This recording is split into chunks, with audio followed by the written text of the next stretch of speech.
Revolutionary breakthrough in cancer treatments turns tumors into pork. You heard that correct. The JFK files drop and the CIA headquarters go on lockdown. CBDCs are coming to Europe in 2025. Get out while you can. Senator Schumer mocks people for wanting to keep their money. Tim Walz celebrates Americans losing their retirement funds. Elon brings the astronauts back as Tesla owners are doxxed and threatened, and another Tesla dealership is firebombed. Balaji says tariffs won't work because China is skilled labor, not cheap labor. China drops a new humanoid robot that costs just over $5,000. Google launches a satellite to detect wildfires, and David Friedberg offers an American dream tied to stocks instead of houses. Drew, welcome to the simulation. This timeline is wild. It just keeps getting better and better, you know? Yeah, the fact that you can now turn your tumors into pork, once you understand it, how it works, the Jews and Muslims got something right about pork, man, because the body goes ham when you turn those. Oh, I didn't even mean that like that, but the body goes ham when you turn a tumor into ham. You do it without even knowing it. You do it without even knowing it.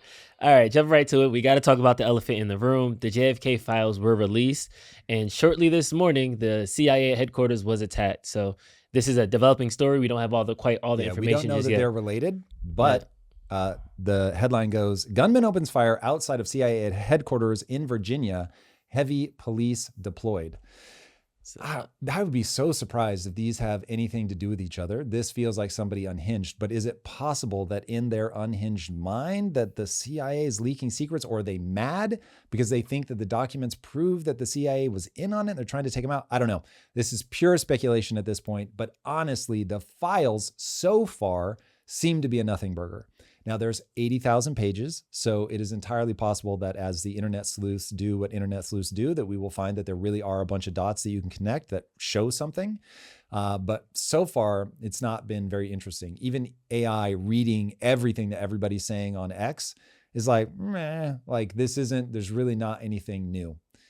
So we'll see what comes of it. I think everybody has been focused on this Gary Underhill story, though. Gary Underhill left Washington in a hurry. Late in the evening, he showed up at the home of friends in New Jersey.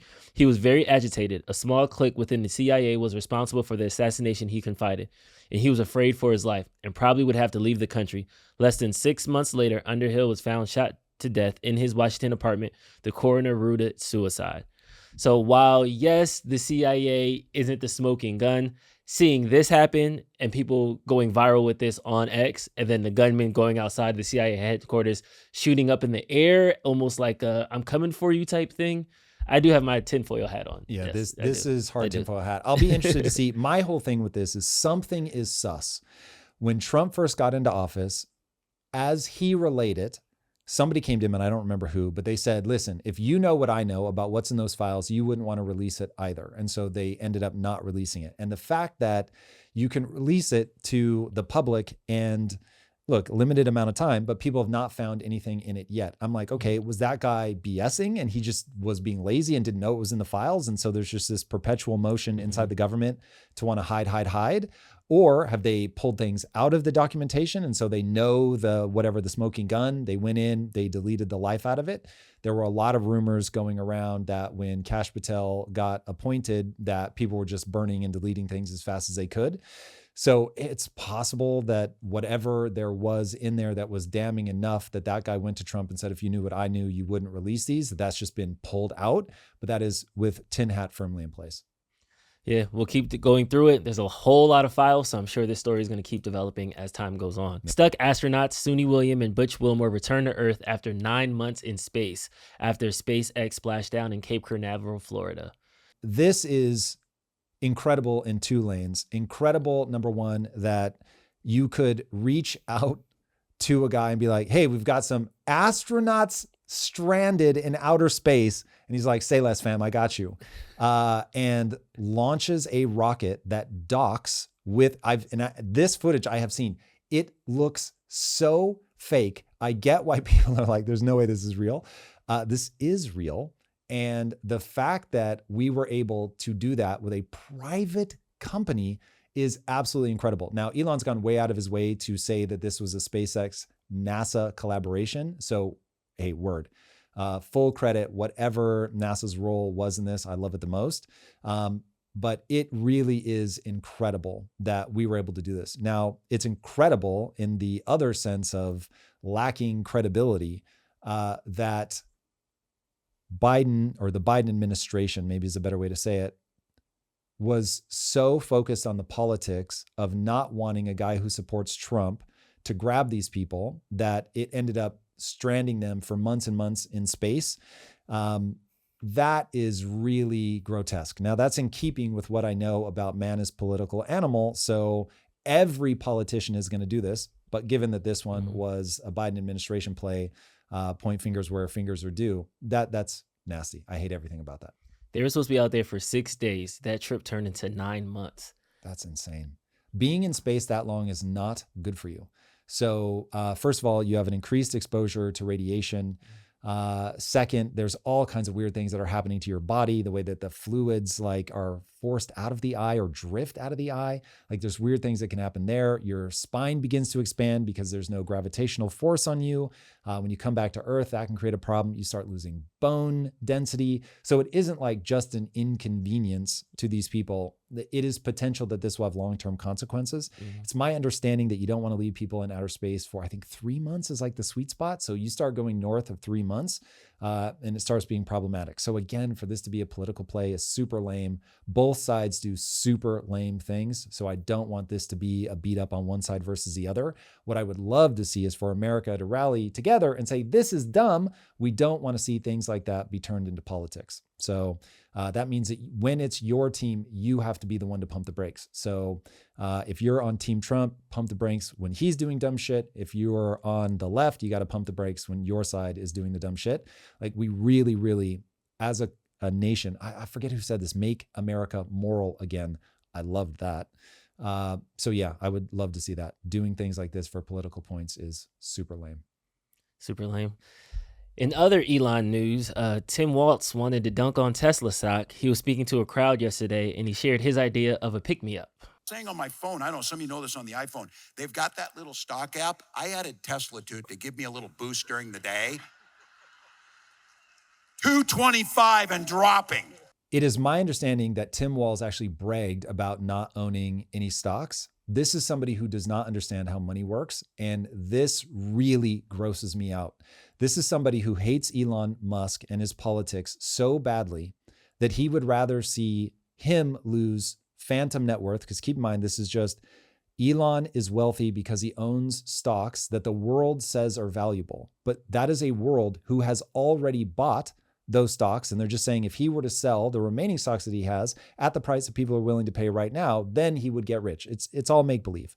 But the thing that's real are average Americans that are holding those stocks as a part of their retirement fund. So this is Tim Walz saying, I don't care about grandma. I don't care that her retirement fund is going down. I hate Elon so much that it actually puts me in a good mood to see grandma's net worth going down, because it also damages the theoretical wealth of a very wealthy person.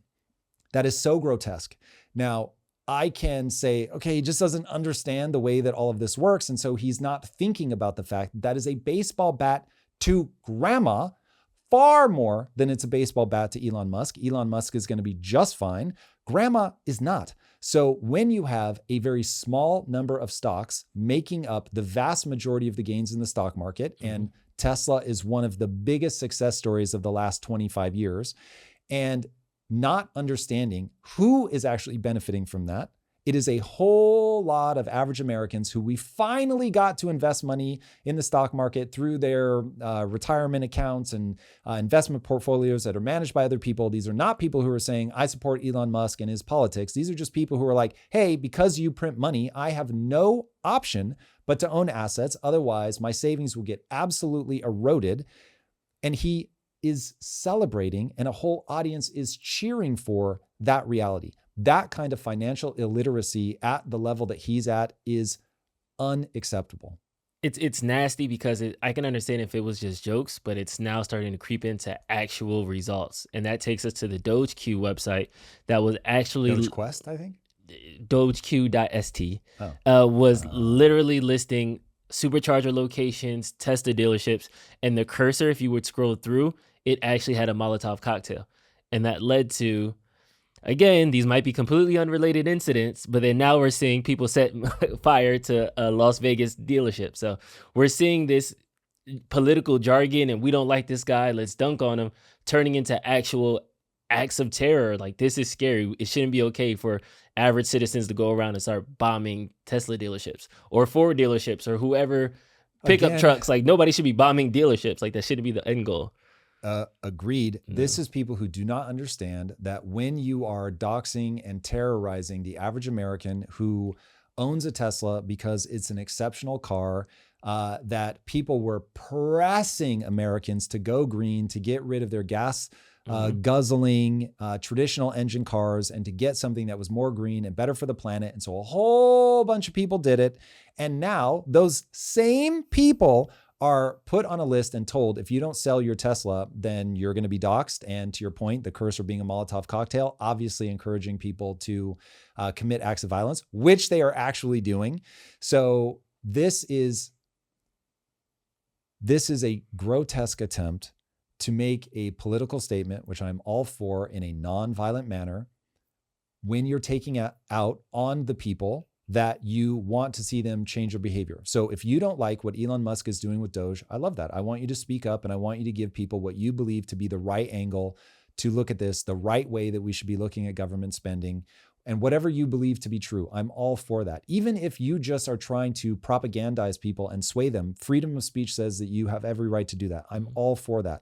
What I am wildly against is conflating an average American. Again, it could be just some random guy, housewife, mom, dad, whatever, in middle America who's like, I really want to do my part to make sure that my kids have a better environment to deal with in the future. And so I got a Tesla to support it, and I love the car and think it's really cool technology. And now people are defacing that car, which does not hurt Elon Musk. It hurts that person who now has to either deal with insurance or drive around with a car that's been, defaced in some way. It is an illogical attack vector that is not going to have the outcome that people want it to have. So when I see people at the highest level who are supposed to be our leaders championing this kind of thing, it is really distressing, man. It's stupid, it's ill-informed, and it's going to have a different outcome than they're expecting. I'm starting to see kind of common threads pulled between these first three stories where something happens in the government, whether it's a file that is leaked, whether it's political prisoners, something happens.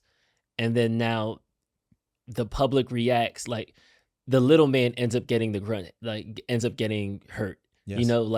And JFK files were released. This one person really thought he was doing this thing and trying to help it. He's going to be in jail for the rest of his life attacking a government facility. You have astronauts who are just in space doing what they dreamed of when they were kids. And now because of a political election, they're in space 6 months longer than they needed to be. You have somebody who's driving a Tesla, probably got 2 kids in the back. And now they come back to their Tesla and it's keyed and there's a flat tire. And it's like, I didn't even vote for Trump. Why am I getting, it seems that we're misdirecting the anger. It's like weird. Aggressively. This is the problem with protesting. When protesting is done right, you can actually move the government in the direction that you want them to go. Mm-hmm. If people are activists, that's great. People really should fight for the things that they believe in, but you have to think about the method in which you want to fight. And we have people resorting to violence so early, and you resort to violence when words no longer have the impact that you want them to have. That is somebody who is saying, I give up. I'm not able to be persuasive. I'm not able to show people that my way of viewing things is the right way. And I am so blinded by my own sense of certainty, my own emotions, that I'm now going to act out in a way that is violent, that is destructive. And like Nelson Mandela says, I always keep violence in my back pocket as an option. It is a card. And I get why we have the Second Amendment. I get why we all reserve the right to, at a certain point, saying armed resistance is the only thing that's remaining. But the fact that people are going to armed resistance this early is insane to me. Mm-hmm. And we are going to see things continue to escalate out of control until the point where this becomes, it's already a cold civil war between the left and the right. It will become a hot civil war. You already have people, as an act of political defiance, blowing things up, okay? I don't know how much hotter. I mean, the Only way to escalate that even further will be to kill a Tesla owner. But at the rate that we are going, doxing people and all of that, you get there way faster than you expect. Here is where people need to understand you do not act out in a vacuum. People will respond. This is the dumbest shit I've ever seen in my life. If you think, dear left, that you can go as crazy as you want, that you can blow shit up and people on the right aren't going to clap back, they will clap back with violence. Violence begets violence. If your argument is so trash that you cannot talk the other side into doing what is actually good for them, you have a terrible argument and you need to ask yourself, am I actually right? Am I actually leading the country in the direction that we want to go? And the reality is the left was not leading the country in the direction that the country wanted to go. And so they voted. Now, I am not saying that Trump is doing all the right things. I don't know yet. I don't know if all he's doing is interjecting chaos. That may be the final analysis. And we may have to get him out of office just as speedily as we got Biden out of office. It is entirely possible. But right now, to think, oh, I can act violently, stop using argumentation as the path forward, to think that that will not come back to haunt you is moronic. As a nation, we must find a path to understanding the other side, whatever side you're on, has value. I need to listen to why these people believe the things that they believe, and I need to find a path that is going to be provably good for both of us. This is not the way. Ooh, full stop. If so facto. I love that. All right, now in world affairs news, we want to go behind the headlines. A lot of times people say, oh, this happened, for example, a word like tariff, and then we just say 20% tariffs and we leave it. We don't actually go one level deeper. So there's some things that have been popping off lately that I want to talk about. We could react to the clip, but then actually think about the things underlying just the clip. So first off, Senator Schumer was on The View yesterday, and he was talking about his take on income inequality and how he feels that the rich and the billionaire class respond when the government wants to intervene. And you know what their attitude is? I made my money all by myself. How dare your government take my money from me? I don't want to pay taxes. Or I built my company with my bare hands. How dare your government tell me how I should treat my customers, my the land and water that I own, or my employees? They hate government. Government's a barrier to people, a barrier to stop them from doing things. They want to destroy it. We are not letting them do it, and we're united. Some people need to be chased by a lion. The reality is, when you are living in a world where your survival depends on getting the best and the brightest to do an incredible thing, we'll shorthand it to innovate. When you need your best and the brightest to innovate or you die, there is a lot of clarity about what you need to do with the best and the brightest among you. And one of those things is you need to reward them in whatever way your society rewards people. It tends to be status and whatever the money is of that day. We are in a world now, though, where things are going so well that people are confused about how we're at the point where some people can coast. And so if you think of the right analogy as being a bike on flat land where people pedaled like absolute maniacs to build all of this momentum, to work really hard, to build a societal structure. I am not denying this is within a framework of we have built a societal structure. We have a country that is stable, that has rule of law, that has private ownership. And the reason we have private ownership is so that the best and the brightest can be rewarded for pedaling that bike like crazy. Now, not everybody in the country can pedal the bike at the same rate. Not everybody has as long of legs. Not everybody has as strong of legs. But also, not everybody is recognizing that if you pedal and pedal hard, that your legs will get stronger over time and you will get better at this. All we see is, oh, the bike is moving really fast. And so not everybody needs to pedal. So let's feel bad for the people with short legs, weak legs, and just say, hey guys, it's cool. You can pick your legs up. And how dare those people with the long, strong legs who are able to innovate and create all of this momentum, how dare they clap back and say that you have taken your feet off the pedal? How dare they demand that you pedal as hard as they pedal? Not realizing that you will, because you're on flat land, you are going to run out of that momentum and the bike will die. And at that point, now everybody is left fighting for table scraps. But because people pedaled so hard and got the bike moving, they are now confused about the reality. And there is a quote, I don't know who said it. I've looked this up 6 ways to Sunday. I cannot figure out who said this. But Marxists believe that redistribution of wealth is the miracle, failing to understand the real miracle is production. The real miracle, in the analogy of the bike, is the people who can pedal better, faster, stronger than the next person, not the redistribution of the fact that now some people can coast. And once you disincentivize the people who can pedal well, your society will fall. I understand that. People who can pedal faster should be rewarded than the people who chose not to pedal for whatever reason it may be that they can't pedal as fast as others. But what do you say to the people that do think that since you're so good at pedaling and your feet are so strong, it should be okay that, one or two people lift it up. If the rich people just gave a little bit more in taxes, that's going to help everybody out. What do you say to the people that think that just a little bit of socialism or striving away from capitalism would be the solution, and that's the secret, the silver bullet that we're avoiding? Those people are right. A little bit of regulation goes a long way. Creating a society where we want to look out for the weak among us goes a long way. I do not want to go back to Sparta, where babies that are born infirm are put up on a hilltop and left to be eaten by animals. I don't want that. What I'm saying is you have to understand what the miracle is. The miracle is that people can pedal hard enough that they can get an entire society moving on flat land to the point where there is momentum. That's the miracle. And as long as we all go, okay, I want there to be people who are looking out for the people that can't pedal. I want there to be a sense of we're not just going to throw anybody who can't pedal as well as the next person off the bike and fuck them. Whatever happens, happens. I don't want to live in that world. The delusion becomes dismantling of the entire society when you think that the ability to take from the people that can do well and spread it across everybody, no matter how much it disincentivizes those people, when you think that is the moral high ground, when you think that is the miracle, you will break society. Now, I'm always curious with people who take that stance that say they fight for social democracy, which I think if you understand it as socialized democracy, you will probably get closer to the truth. And they're going to say something like,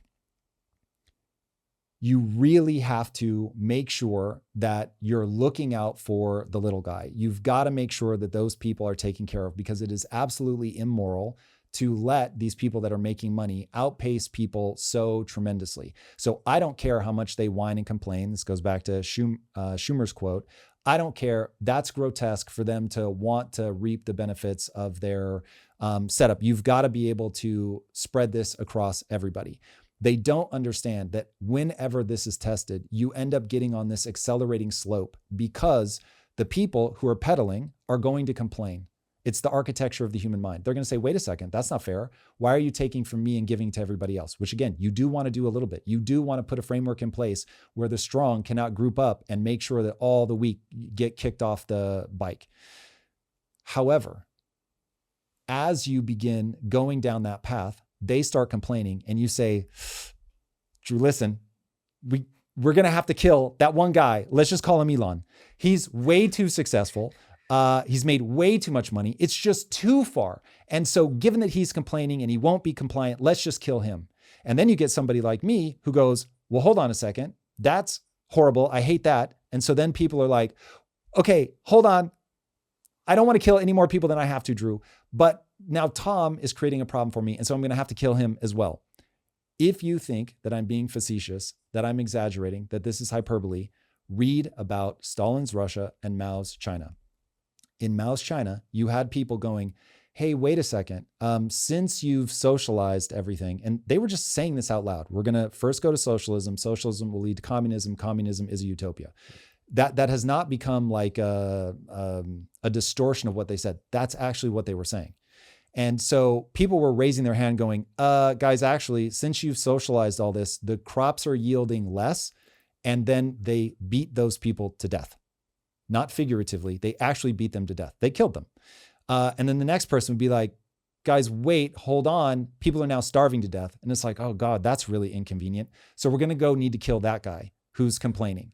And so now all the people that point out, you don't actually want to plant crops like that. We need to debate how we're going to do this stuff because this isn't working. When you kill all of those people, then everyone else starves to death. 45 million people in like 3 years starved to death in China. From like 1958 to like 1961, 45 million people starved to death because the people who complained For whatever reason you want to say they complained, they were too greedy, they were selfish, whatever. But they pointed out this doesn't work. They got killed, and then everybody else starves to death. Tom, that's just China. Oh, bad ruler. Okay, how'd it work out in Stalin's Russia? Exactly the same. This is where the idea of the kulaks comes from. You have these farmers, the Elons of farming, and they have more cows, more crops. So obviously, that's got to be corruption. That's not fair. And so we're going to go take from those guys and give to everybody else. Now the kulaks are either chased out or killed or so terrified that they're like, I don't want to succeed. Guess what happens, Drew? Everyone starves to death. Literally, not figuratively, literally millions of people starve to death. And if you really want to freak yourself out, what ends up happening to a population that's starving? Some percentage of them eat their own children. Again, not figuratively, literally. And so you've got people digging up corpses and eating the corpses. You've got people selling human flesh. People do not starve to death quietly. And I don't know how many times this has to play out before people go, oh, there's a thing in the architecture of the human mind. That's what we're up against. Let me give you another example.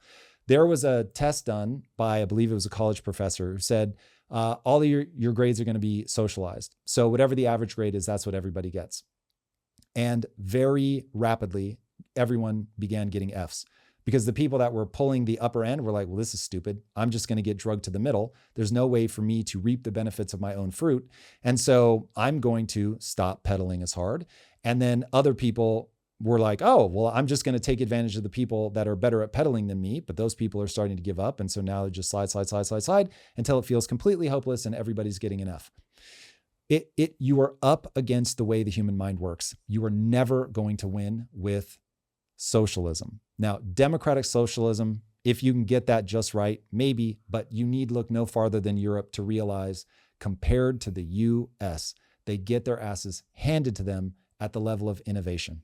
After they eating babies, I feel like I don't have a response to that. So I'm just going to move on in that space. All right. We'll get back to the show in a moment, but first, let's talk about the impossible choice that crypto investors are facing every day.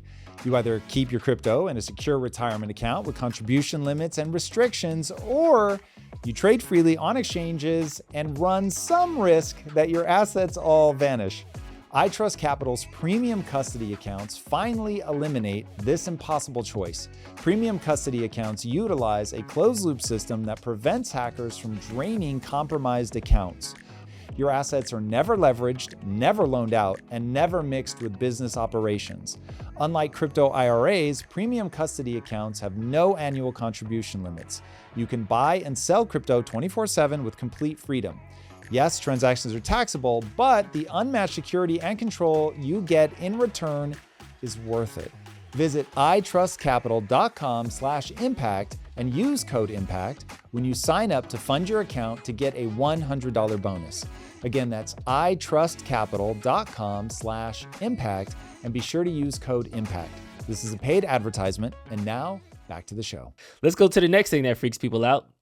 CBDCs. And the European Central Bank President, Christine Lagarde, talked about implementing this as soon as October of 2025. This year. This is months. With all the stakeholders, meaning European Parliament, meaning European Council, meaning European Commission, so that we can eventually, not put to bed, but put to reality this digital euro. The deadline for us is going to be October of 25, and we are getting ready for that deadline, but we will not be able to move unless the other parties, the stakeholders, as I call them, Commission, Council, and Parliament, actually complete the legislative process, without which we will not be able to move. And I think it is critically important, and it seems to the agnostic or the skeptics, it seems to be more relevant and more of an imperative now than ever before, both on the wholesale and on the retail level, both. Why? She never says why. Here's what's hiding in CBDCs. To anybody that can hear my voice right now, please understand how dangerous this is. A CBDC gives the government complete control of your money. Now, cryptocurrency and CBDCs sound like the same phenomena. They are exactly opposite responses to the digitization of money. CBDCs give the government an ability to control every dime.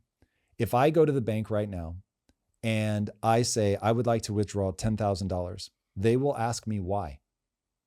Drew, that's none of their business. It is my money. They're getting confused. They think my money is their money, and it is not. With a CBDC, you will get things like what happened in Canada with the trucker protest on steroids. Because now you don't have to debank anybody. You just freeze their assets. They can't do anything. Let's also say that the government doesn't like what you're spending your money on. I don't like that you're buying Cheetos. And so I want you to buy healthy food. And so now I'm going to stop you from being able to spend money on things that we don't like.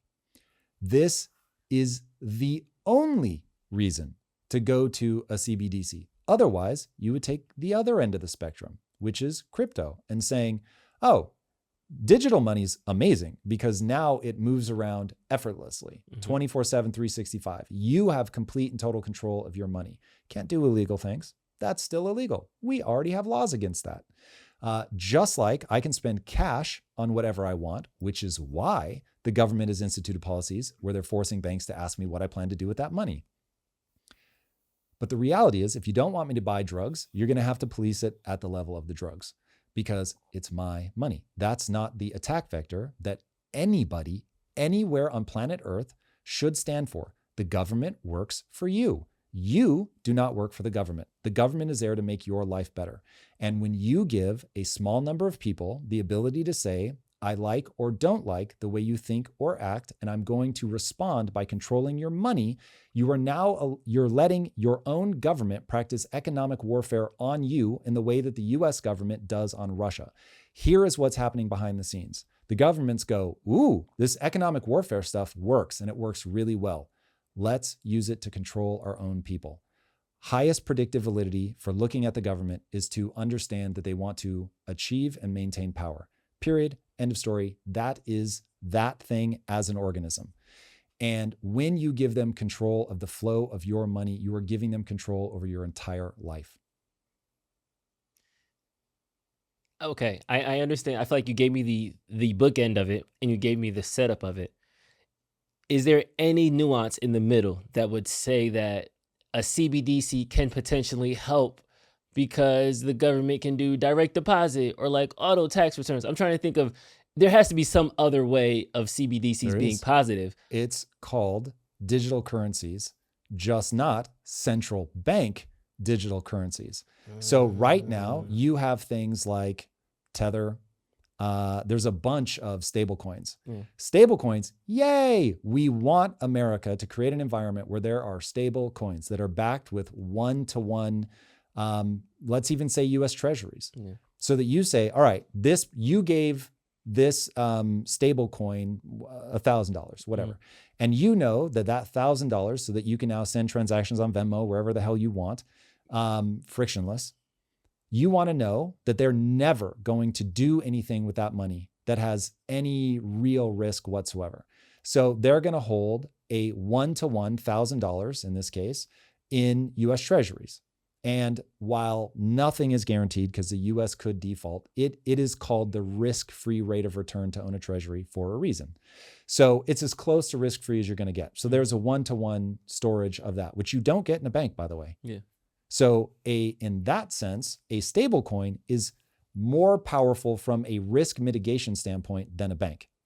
So now you have a one-to-one US treasury for the dollars that you gave them, and now you can send the stuff all over the place. The reason the US government doesn't like that is they can't control it. This is a game of power and control, period, full stop, end of story. Otherwise, they would just be like, hey, the regulation is this. Your stable coin must be backed by a US treasury. That's fantastic for the US dollar supremacy. So even if globally you're like, we can't give up the power of the US dollar. Cool, I'm here for that. As an American, I love it. But if you weren't trying to control me and the things that I buy, you would just be like, do stable coins with the regulation that is backed by US treasuries. But they're not saying that. This is Europe. In America's defense, I don't think Trump is going to let a CBDC go forward. But in Europe, they're saying, oh my God, Drew, this is so important. It's absolutely imperative. I'm not going to give you a reason why, but this is imperative that we be able to, everybody's going to be better off. No, they are not. They will use this for control. This will be abused. Look at what Canada did to the truckers. It is egregious. They were freezing the funds of people who donated to the truckers. They weren't protesting. They were just donating to the truckers. Yeah, that definitely seems like a slippery slope. Yeah, if they can already do stuff like that, imagine when they literally control all the dollars. That's nuts. Because the government, to get back to the very specific question you asked, the government could use a stable coin to make a direct deposit into your account. Easy peasy. So then it has to be that other layer of control. It's just control, period. Sheesh. All right. As we continue traveling around the world, some breakthrough news in China. A new cancer therapy disguises tumors as pork to trigger immune attacks. 90% effective. Chinese researchers turned the immune response to organ transplant rejection to cure cancer with a 90% success rate. Called a tumor to pork strategy, a new study published in Cell earlier this year demonstrates immense success in engineering a virus that tricked the human body into believing that cancer cells were pig tissue, thereby triggering a hyperacute inflammatory response. The virus began attacking the tumor with a staggering 90% success rate, to the point of curing a patient with advanced cervical cancer. This is one of the most thrilling things I've heard in a long time. There's something about this moment. I don't know that these guys have used AI, so I can't even point and say like, oh my God, this is an AI breakthrough. But this is one of the many, many, many reasons that I say the thing you want to focus on is innovation. I will remind everybody, how did China unlock this big innovation? All of these things is they started leaning on capitalism. They moved away from the very thing that's supposed to usher in utopia. This is incredible. I don't know what's going on right now, but so many things are converging and making me extremely excited about what's happening. Understanding the mechanism of how this works. So the way that a tumor cell works is it disguises itself and says to the immune system, everything is fine here. There's no problem. But what's really happening is this is a cell that is never going to stop dividing. Normally, the immune system recognizes that and kills it. All of us have cancer cells floating in our body. The immune system recognizes them and stops them. When a cancer cell becomes problematic is when it can disguise itself from the immune system to say, all good, no worries. And so they're using this as a method to make the cell basically scream out and say, I'm a foreign invader. And so the pork thing is a bit of a red herring. It doesn't matter that it's pork. It's just we know a lot about pork. It's been well studied in terms of we looked at using pig tissue for organ transplants and things like that. And we know how the body responds. So given that we have studied this a lot, we know how the immune system responds specifically to pig tissue. That's why they used it. And the fact that you can mark a tumor cell to say, I'm a foreign invader is unbelievable. So the thing that I don't know enough about, and of course, all of these things, they're never as good as you want them to be. So I'm sure over time we will find that there are real limitations to this, or there is some secondary problem with the inflammatory response. An obvious one would be cytokine storms. So the thing that was actually killing people in COVID was cytokine storms as the body tried to respond to the virus. So you can actually respond so aggressively that the immune system kills itself, kills the host, in this case, us. So it's possible that we see, actually, like once you go wide, there's a huge number of people that have a cytokine storm and it kills them. So we'll see. There's going to be parameters here, almost certainly.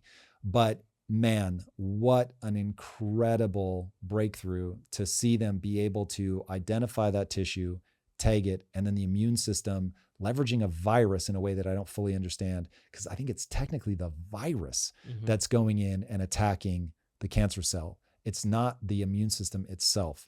So there's complexities here that I don't fully have my head wrapped around yet, but this is incredibly promising. Yeah, and something that is just done without Google Scientists, for example, the AI model that specifically tackles science problems, without things like that being at 100%. You can only imagine, put those two things together, add in quantum computing, who knows? We can probably have this thing wrapped up in 10, 15 years. But this specific treatment is entering phase 2 and phase 3 clinical trials to evaluate potential and safety risk and things like that. So great initial clinical lab response. Now we actually have to do the clinical trials in people. Yeah, this is one of the things that makes me very sad that we are in a Cold War with China and that this is only going to accelerate. When you get global cooperation, which thankfully the scientific community tends to really try to find ways to help each other out regardless. But this is out of China, man. God bless them. Even though I want America to win, if China's got something rad like this, I'm here for it. Clap, clap, clap. Flowers at your feet. Yeah. Very exciting. I'm glad you made that transition, because a lot of times when we see China's rise in the economy, everybody thinks it's just cheap labor. Oh, it's just because they got Temu and Alibaba, and that's why China's accelerating. But Balaji put out a very interesting tweet with Tim Cook, and I wanted to see he has a very interesting take of why China is so exceptional. So really fast, before you play that, let me give some further setup. So think about this in the frame of tariffs. So Balaji is saying, look, maybe if China were just cheap labor, that putting these tariffs and making those goods more expensive, that would solve the problem. But that isn't the problem. China has become very intelligent labor, and that's what Tim Cook speaks to in this clip.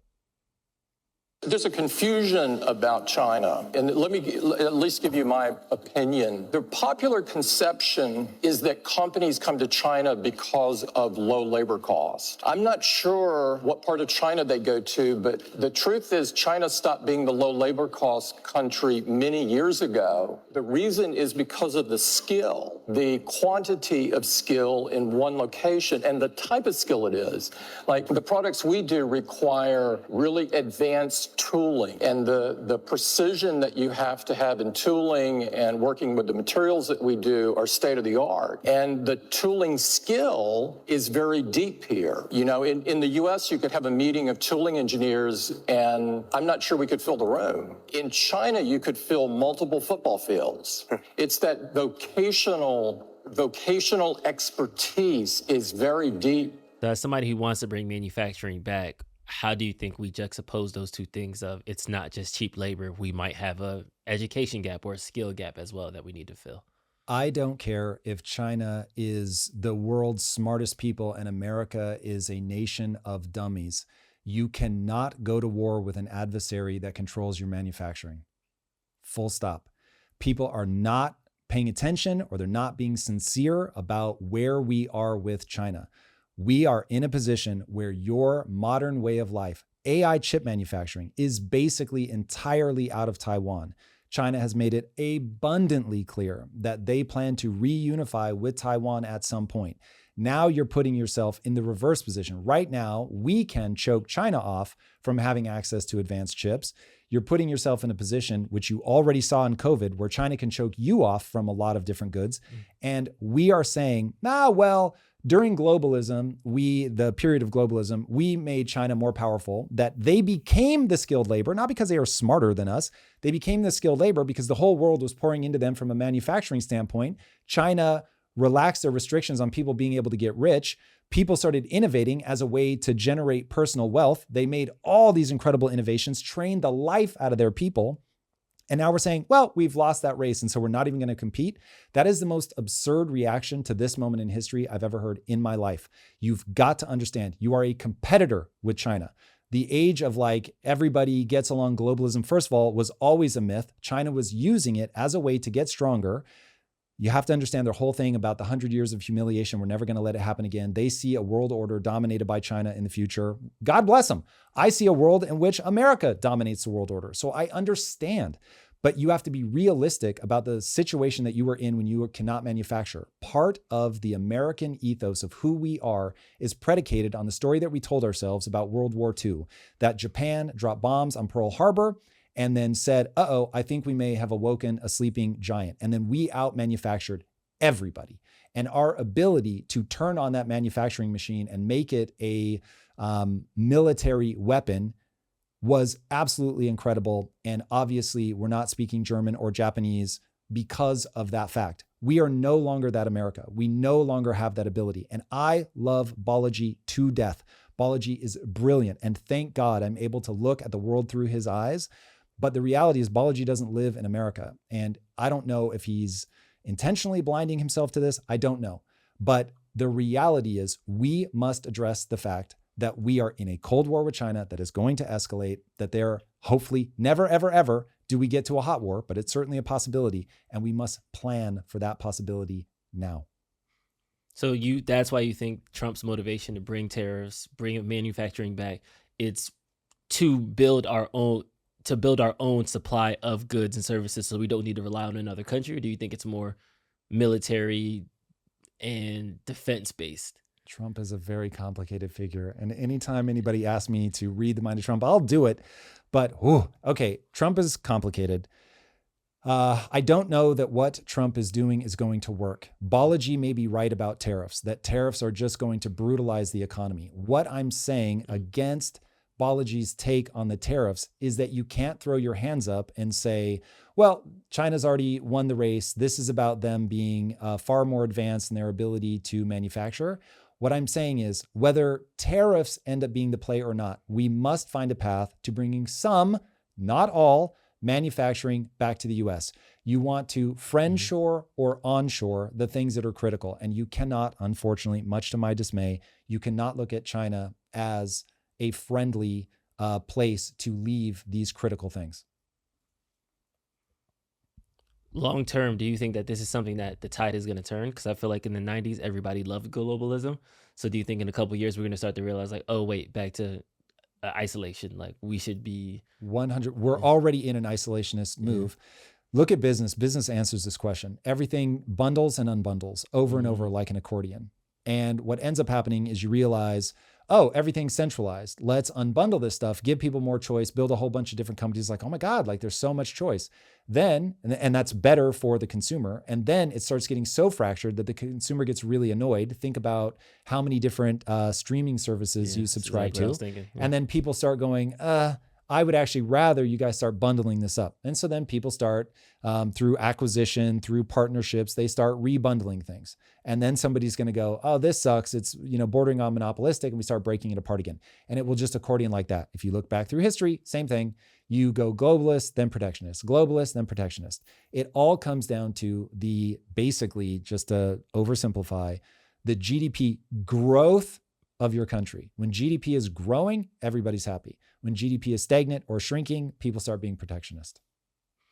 And do you think AI is going to leverage or break this model? Or that's why we're in the race now? How do you think AI and technology is going to play in this? AI could conceivably blow all of this apart and make capitalism completely a non sequitur, just not matter. Nobody's talking about it, thinking about it anymore. I don't know that that's going to be true. I can certainly paint that picture. I fear that our community has heard me talk about this ad nauseum. But the really, really small nutshell for somebody encountering this for the first time is if there is no upper bound to intelligence, then AI will become super intelligent. Super intelligence will for sure allow us to capture the energy coming from the sun. The energy coming from the sun is so abundant that labor cost will go to zero because labor is about energy. Once you think about robots as eating sunlight, then you'll understand why getting energy cost to zero is such a big deal, because robots are intelligent labor, super intelligent labor that operates for free. So if AI really does bring in that world, then you're in an abundance, post-scarcity world. It's just there are enough question marks that as an act of faith, I believe it. I don't know that that's going to be true. Nice. Okay. We'll get back to the show in a moment, but first, I have good news for small business owners. Your days of scattered finances and wasted time are over. Say hello to Found, the last business banking platform you're ever going to need. With Found, you can effortlessly track expenses, manage invoices, and even find tax write-offs all in one place. No more juggling multiple apps or spreadsheets. Plus, it's completely free to sign up, and small business owners absolutely love it. That's why Found has over 30,000 five-star reviews, with users saying things like, Found is going to save me so much headache. It makes everything so much easier. Expenses, income, profits, taxes, even invoices. If you're ready to streamline your finances and get back to doing what you love, open a Found account for free at found.com/impact. That's FOUND.com/impact to get started today. Found is a financial technology company, not a bank. Banking services are provided by Piermont Bank, member FDIC. This is a paid advertisement. And now let's get back to the show. Headed over to the economy now locally.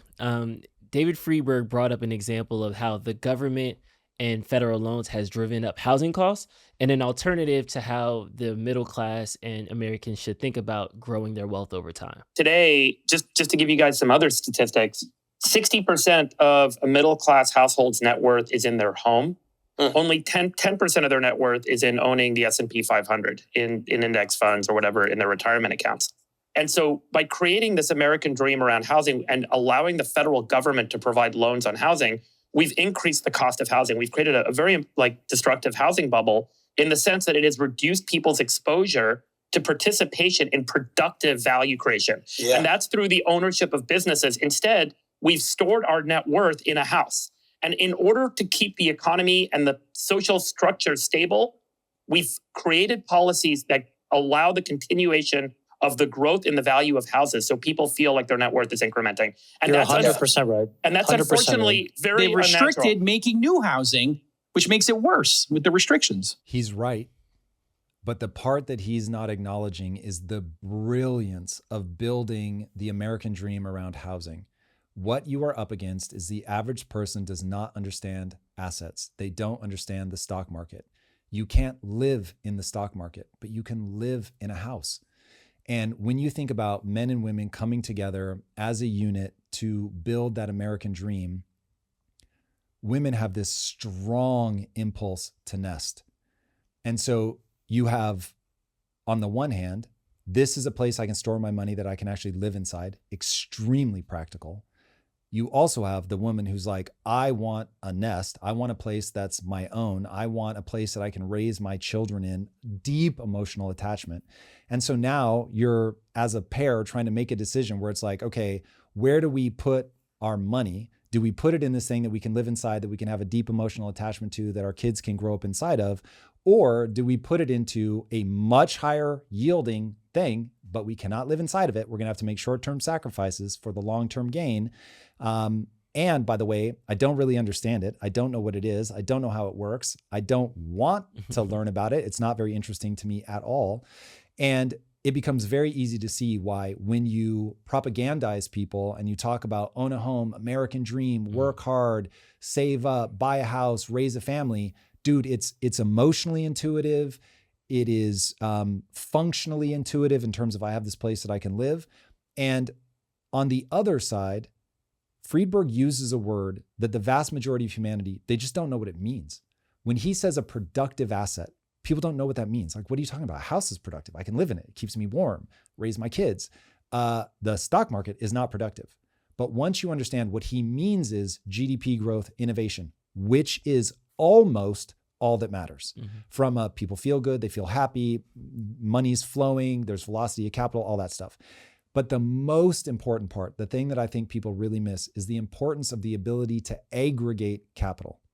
When you take your company public, what you're doing is you're aggregating capital. You're saying to the public, I've got a vision of what I want to do with this company. This company is going to become more valuable over time. You guys, by buying the stock, you're going to be able to go on that ride with me. And as I make the company more valuable, that stock is going to be more valuable. But the productive part is that if that person is right and they're actually able to build something that innovates, because remember, companies build a thing that is so valuable, you'd rather have that thing than the money. Think about air conditioning. Just think about like what that's done for people's lives. So the ability to aggregate that capital allows them to build that incredible innovation that makes our lives better. Now, if people understood, oh, wait a second, I can take this money that I was going to put into just my house, and I'm going to put it into the stock market, which is going to historically yield much bigger returns than my private home is going to yield. And it's also going to make the country better because people are going to make goods and services that make life better. So now I'm going to make a lot of money over a long period of time to make the world better. Yeah, sign me up. I want to be in that world. And those companies aggregate that capital to give me a better future, give me a better present. So, but that's so hard to understand. So there is a brilliance to own a home that is lacking in own assets. Yeah. I think it's kind of the layman's model of here, just buy this thing, stay here, live here 30 years, you'll be good. Whereas a productive asset is a bit more risk, a bit more brain power that it needs to take into account. When I hear this clip, I get triggered because housing affordability to me is a solvable issue that's not being solved, and everybody's arguing about the T in your analogy, where we're arguing about the problem versus something that's directly affecting the price and the supply. But I'm gonna put that to the side for a second because I like that what I'm hearing from Friedberg is that there's an incentive. If we incentivize people to invest in business, or we incentivize people to be productive, to make things, to help build the economy, that would be greater and better for everybody involved. And I think we need to change our incentive structure from here, buy your nest egg, stay in this thing for 30 years, and you will be good.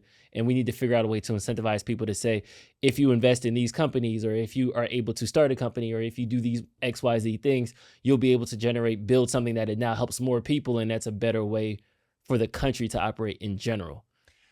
That ends up with people starving to death. That is the part of you that is just screaming, there's a better way to do this. And so we just need to force people just a little bit. What you educate people, we could do a way better job of educating. When I think that I have the intellectual capability of understanding the stock market, but nobody taught me about it. So I didn't learn about the stock market till I was in my 40s. And I was worried that the average person was going to get obliterated by COVID. And so I started learning about investing because I am effectively a teacher. I mean, that's what I do in the company, out of the company, like that. That is one of my just personality things. And as I started realizing how it actually worked, I was like, whoa, like the world does not understand how this game is actually being played. So I would love to see people be taught about this, teach everybody everywhere about this as we grow up. So the people that are going to be able to understand it, they can, and they'll get into the stock market. But the reality is I'm not asking anybody not to believe in a house.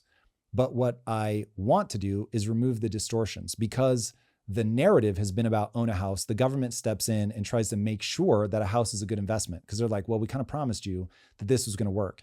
If you, and this is why releasing regulations ends up, it scares people to death, but it's actually better in the long-term analysis, because if people were like, well, look, a house is functional, it's awesome, but it's just not a great way to build wealth. Maybe real estate investing, great way to build wealth, but owning my home, I shouldn't look at as an investment. I should look at as a thing that I'm doing. It is a way for me to save money, if you will, in that the house is valuable, and money that I put in to renovate it or whatever keeps it safe, keeps us warm, place to live, and I can sell it at some point. It's a generational asset. Love that.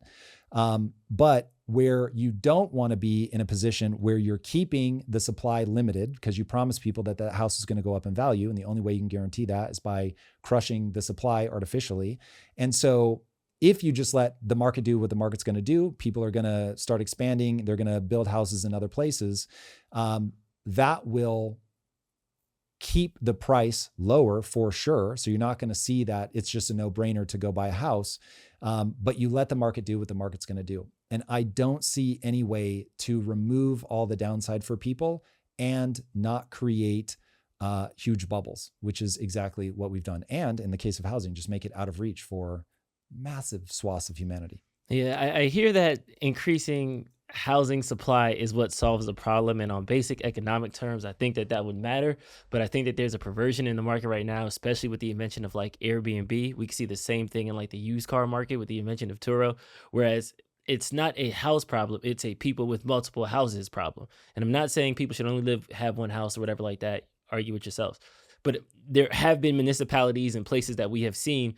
Austin, for example, it was the housing market went crazy. A bunch of people bought multiple houses to Airbnb them. They put legislation in there to ban all Airbnbs. Atlanta did the same thing. The housing market then dropped because I think now the availability of houses isn't the true actual supply and availability of houses. People are buying houses to start a housing business, just like people were buying used cars over the pandemic to start a used car business. There's a lot in Southern California where they have 100 of Teslas sitting in the parking lot so other people can sign for Uber and Lyft and come use these cars and use it, and you pay me like an indentured servitude type situation. This is brilliant. I don't know that I'm going to be able to navigate us through this well, but let's try because this is so important. Okay, so I say, Drew, this is, you want to deregulate. And you're like, hold on a second. You want to make Airbnbs illegal. So you want more regulation. And it was the more regulation that caused the drop in the housing prices. Let me introduce you to China. we just got to watch China live the accelerated version of the promise of the American dream. And so they said to everybody in China, just buy property. You guys are going to be good. Buy property. We're going to keep building these. Everybody's going to want to try to get their money into property because property number always go up. And so people were just like literally as fast as they could build them, people were buying into them because that was the way to get rich. And then they realized, oh my God, we have a wild oversupply of housing. And now a lot of people are about to get eaten alive because the government there's got to do something. They've either got to demolish the housing, they've got to let the prices of the houses absolutely crash, but that will crash the net worth of like a ton of people. And so by promising that this is the play, by making sure that people could borrow money and get into the house because number always going to go up, and it does for a while until it doesn't. If instead you deregulated it and you said, if you want to build a house, but that's on you. If you take out a loan and you can't get somebody into that house, you lose. Now, all of a sudden, people that are buying up all the property are going to be like, what's the actual desire for this housing? Because I don't want to get out over my skis. And what'll happen is a builder will get out over their skis. And if you don't protect them and you let them fail, then they fail and they take down some small number of people with them, but they don't take down the whole economy. And so the reason that governments end up having to print money is they get themselves into a situation like that where they've got to go in and rescue the entire housing market because it has become too big to fail, right? Sound familiar with banking? So you let banks end up getting too big to fail. You can't let them fail. You have to print money, which socializes the losses across everybody in the country. You prop up that industry, creates a bubble, wild distortions. People start doing crazy shit that doesn't make any sense because they know the government's going to step in and save the industry. And if you just, and it is painful, but if you just let these things die when they're small and let people lose money when it's small, then you start telling people there's no one to catch you. So people start being risk averse for themselves because they know that the government isn't going to come in. And so if you want the housing prices in Austin to drop, rather than regulating and saying you can't do Airbnb, you say, if you want to build a house, build a house. And so now people go in and they look at what's available on the market. Nothing's interesting. I'm going to go build myself another house. Now you've got a choice. Whenever the buyer has a choice, they're in a better position. When you put them in a place where it's like, you can only buy what's already there. Gross example from rich guy, I get it. But my house ended up being the last what they call McMansion. So you now cannot make a house bigger than mine in the Hollywood Hills, which means I have the biggest house in the Hollywood Hills. Now, what do I know that means about the value of the house? It means that it's always going to have a certain amount of attractiveness because you just can't build another house of this size. That's great for me, but I would literally in a snap say, I would much rather they reverse that regulation and let people build a better house than mine. That's fine. That way buyers have options. I would rather be in that position than feel like, like I got my thing and now people, I'm locked in and fuck everybody else. It's called NIMBYism, not in my backyard. And I'm just saying, this is not an easy game. And there's no super simple answer, but you want to be lighter touch regulation. Let people fail. Let the value of my house go down. Let the value of my house drop to zero. If like this just ends up not being the cool place to live anymore, whatever. That is what it is. And if I bought a house that was too expensive for me, which I did not, then that's bad on me. And if I was smart, which I was, and bought only something that I could pay all cash, great. Then if it goes to zero, I lost that money and I didn't spend more than I could afford to lose anyway. You have to put people in that position. If they know that you're going to come and rescue them, they start making poor choices that create these insane bubbles. Okay. Do you think it's more important? I'm setting you up. I'm sorry. Please, no, it's Do fine. you think it's more important? Because if I'm thinking poorly, I want to know. Because to me, I think housing supply is more important than maintaining wealth within your house. So to Friedberg's point of... I love that. You and I agree. Where do you think I'm disagreeing with that? It is only the mechanism by which we don't let housing and prices artificially inflate that you and I disagree about. Yes. I think houses are artificially inflated up right now. Agreed. Me too. Okay. And I think that the way to fix that is a regulation that would release additional artificial supply to be released to the public. For example, I think it's either Berkshire Hathaway, BlackRock. There's one of those. Probably both. But BlackRock owns basically everything. 30% of single family homes are owned by people who don't actually need a single family home. It's owned by a hedge fund. It's owned by a collection of investors. That shouldn't be the case. I feel like single family homes should be owned by single families. Now, if you want to own a condo, high rise in Manhattan, oh, absolutely. God bless you. That's free reign. Yep. So natural limitations because Manhattan is only as big as Manhattan is. What I'm saying is totally hear you. And that is one way to go about it. And it's going to be a balance. There's going to be some regulation that you want. And maybe we do say, hey, look, given the situation that we're in for the next 25 years, we've just got to make it such that you can't have one company own more than XYZ, whatever. They will find ways around it. But anyway, let's say that worked. Cool. And maybe for the next 25 years, we do need to do something like that. I'm just saying as a default stance, it is far wiser because it will create fewer distortions, bubbles. It's far wiser to limit the regulations and say, if somebody wants to build a house, they can build a house. So if there's land for sale and somebody wants to buy that land and build a house, now you get urban sprawl, but it is what it is.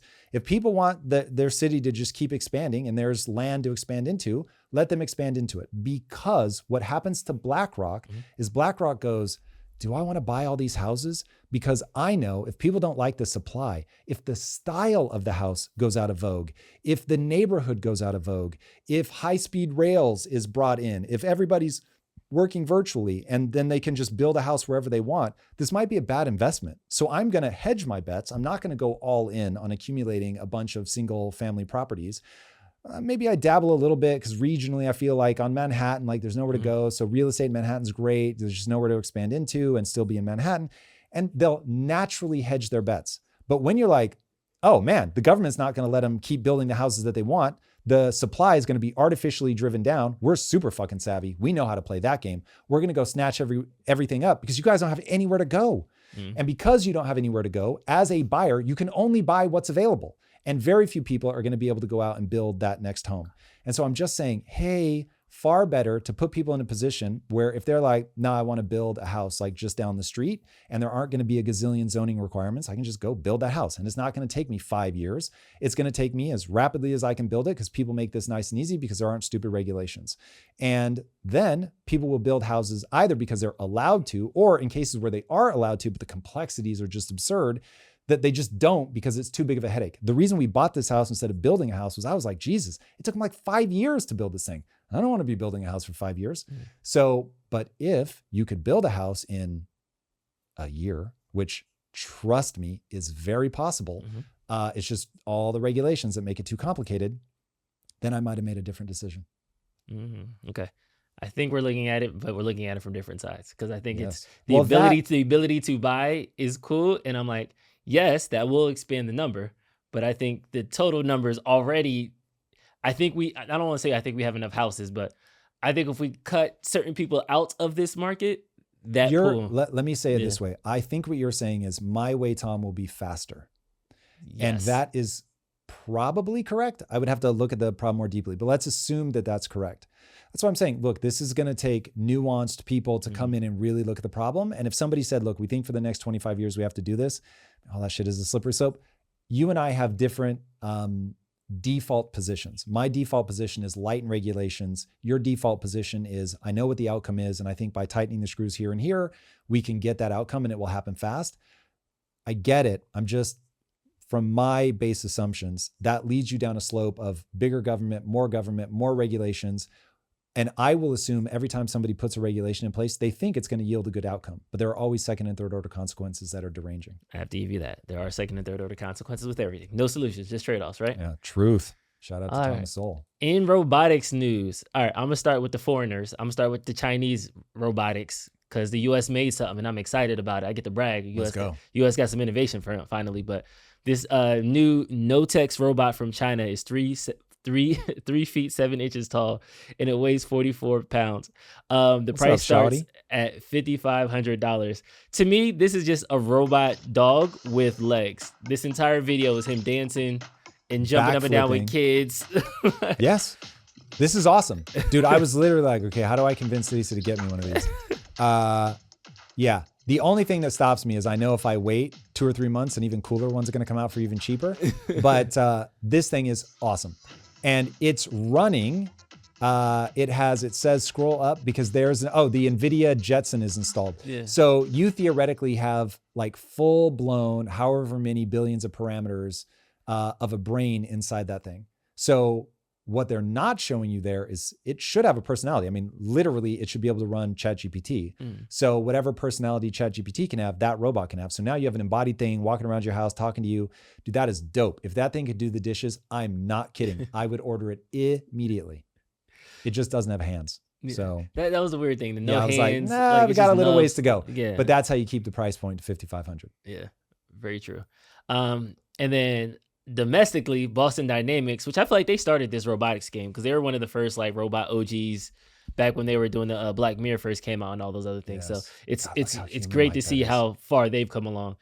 I think the interesting thing about this is that they're using reinforcement learning policies using a motion capture suit. Yeah. So it's almost how machine learning, like the large language models, are scouring the internet to get smarter.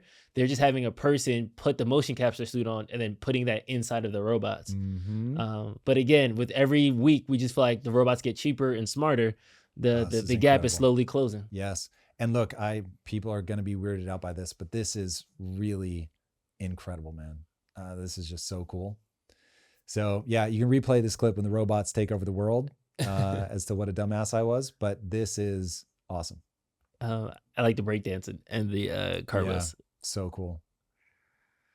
Awesome. And a Google-backed weapon to battle wildfires have made it into orbit. So what FireSat, which is Google-backed, what it does is it goes into orbit and it circles the globe, and it can map the entire Earth's surface every 20 minutes. Now that's fully operational. It'll need more than 50 satellites. As of right now, they're just starting with 3, and it's going to be operational in around 2026. And it was launched into space by SpaceX's transporter. Okay, let's pair this now with fleets of 10,000 drones. Satellite sees the wildfire, launches small part of the fleet, 3,000 drones, each with the ability to, drop a good sized water balloon onto the fire. 3,000 robots dropping water or retardant or whatever. You can really 10,000, 20,000. The number of drones that you can sync up so they won't crash into each other is, as far as I know, effectively unlimited. The upper bound is going to be extremely high. And so the fact that this can detect the fire and then in the future we'll be able to deploy a drone rapidly, and you just take your high risk areas near populations and you put, your 5,000, 10,000 drones in that area. And now all of a sudden things like what just happened in California are a thing of the past. Yeah, and I love how you said they're just dropping like retarding, because even if they don't put the fires out, at the very minimum, they can turn the fires. They can say, okay, this wildfire is heading toward this neighborhood. Let's block it up. You can at least draw a square in upper bounds and then get the local fire. The fleet of robot firefighters who could just stand in the middle of it because they have titanium skin or if they melt, whatever. It is what it is. Their consciousness is uploaded and it doesn't matter. Yeah, this is why I am such a proponent of innovation and want to see people, countries, everybody do the things that maximize innovation. Yeah. This makes everybody's life better. And an update from the streets. It's so fun to give you these updates from the streets, Tom, so you can just see how main trash. So I can see see how the other like folk on the other side lives. For me. All right, I'm gonna give this caption first. Is it bad for society that so many average-looking women find a majority of average-looking men unattractive? If we lined up every woman on Earth and put her next to her male equivalent, 90% of them would be mortified. What do you rate her out of looks out of 10? And there's a woman sitting in the car talking about her experience with dating. Okay, yeah, I want people to see this, but what do you rate her out of 10? I was gonna say 7, but I just got yelled at in the live that 7 is not average. 5 is average. Yeah, 5 is average. I don't think she's a 5. Yeah, exactly. To me, she was a 7.5. Yeah. Like this is, you're about to see I'm not a fan of the attitude, but in terms of looks, my God, I would expect anybody to be with her to tell her routinely, my dear, you are beautiful, and I could not be happier if she had a better attitude. Let's hear the attitude. I have this issue where I find almost no men attractive. Like, it's really, really annoying because I speak to a lot of men, right? I'm very social. I love to talk. I find almost no one attractive. So, like, there's just, like, it just doesn't go anywhere, like, ever. I get asked on dates, I'm like, no, pass. And then when I do find someone attractive, I'm like, I'm obsessed with you. I need you. If I don't have you, I'm going to feel unwell. Like, I need them because it's so that's rare where I'm at like, this point. okay. If you were my niece, I'd be like, all right, if you would be unwell without somebody, that you need to update your mental model, which is exactly what I think is going on, by the way, with the fact that she doesn't find anybody attractive. Is her, I hope what she's picking up on is there's a disconnect from a personality standpoint with people. And so whatever pool you're swimming in is problematic. This is not just going to be the way that they look on the outside. This is going to be a thing that you're not attracted to people on the inside. So being able to map what is it that I find attractive and then put yourself in a situation where you're in danger of meeting that kind of person becomes very important. If, on the other hand, this is like self-absorption and this is like narcissistic flaring up and they're just not making her feel the way she wants to feel, and she's mismapping that as I'm not attracted to you, which honestly my brain says is precisely what's happening. That could be part of the derangement. But I think that this post, who's this post coming from? The Whatever Podcast. Yeah. So I think that that's all part of the problem. Like everybody's looking at the other side as an adversary, flaws, all of that. It is such a weird way to look at the world.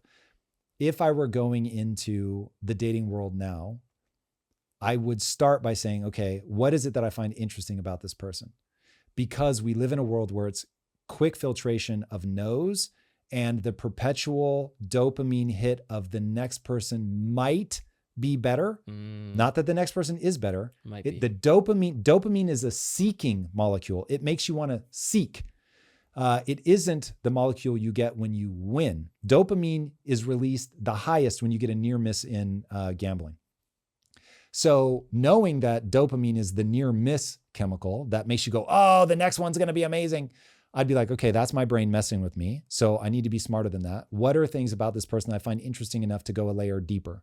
Now, as I go to the layer deeper, if I start hitting kill switches, then I'll be like, okay, that part of somebody's personality I know does not play out well for me.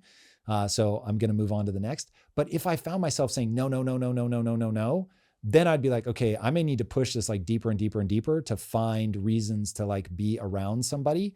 And so I'd honestly probably start steering by how many people have I had meaningful conversations with in the last week? And if the answer is 0, I start going, this might be a selection criteria problem. Yeah. I think that's really what it comes from. I think it's whether it's a base assumption, whether it's who she's talking to, I don't know. My selection process is very different. So attractive to me is a blend of different things. Like if you look at all my exes, they're different shape sizes, whatever like that. Like I don't have a type, but I am attracted to certain personality quirks that I'm like, oh, okay, that makes me interesting in you. Like, and that's more attractive to me. So to say that I don't find men unattractive is like, are you just looking at him? Are you saying he's not rich enough? I think there's something that she's not saying with the unattractive. I would bet money that she doesn't know what the unsaid thing is. I find most people have not mapped themselves at all. So anyway, God bless speculation, Hope don't know. But boys and girls, if you're on the dating market, it is wiring your brain in a way that is not helpful. And I would find ways around it. Yep. For right. sure. That's all I got. All right, everybody. If you haven't already and you watch us on the podcast, please head over and leave a 5-star review. That helps more than you know. And if you're here on YouTube and you haven't subscribed yet, please do. And until next time, my friends, be legendary. Take care. Peace. If you like this conversation, check out this episode to learn more. Trump's goal is no taxes on anyone making less than $150K. Putin conditionally agrees to a ceasefire. Zelensky says it's all BS. The Heart Association fights for more heart disease. Consumer sentiment hits a 29-month low.